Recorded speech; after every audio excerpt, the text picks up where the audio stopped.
شروع اللہ کا نام لے کر جو بڑا مہربان نہایت رحم والا ہے۔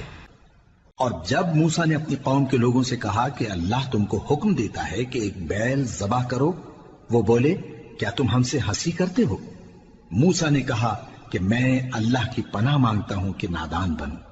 انہوں نے کہا کہ اپنے پروردگار سے التجا کیجئے کہ وہ ہمیں یہ بتائے کہ وہ بیل کس طرح کا ہو۔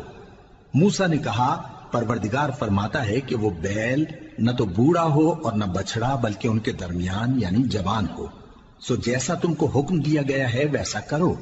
انہوں نے کہا اپنے پروردگار سے درخواست کیجئے کہ ہم کو یہ بھی بتا دے کہ اس کا رنگ کیسا ہو۔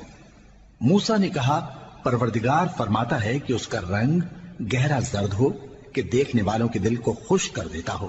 انہوں نے کہا اب کے پروردگار سے پھر درخواست کیجئے کہ ہم کو بتا دے کہ وہ اور کس کس طرح کا ہو، کیونکہ بہت سے بیل ہمیں ایک دوسرے کے مشابہ معلوم ہوتے ہیں، اور اللہ نے چاہا تو ہمیں ٹھیک بات معلوم ہو جائے گی۔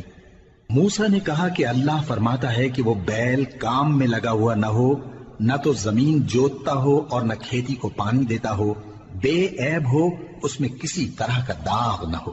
کہنے لگے اب تم نے سب باتیں درست بتا دی۔ غرض بڑی مشکل سے انہوں نے اس بیل کو ذبح کیا، جبکہ وہ ایسا کرنے والے لگتے نہ تھے۔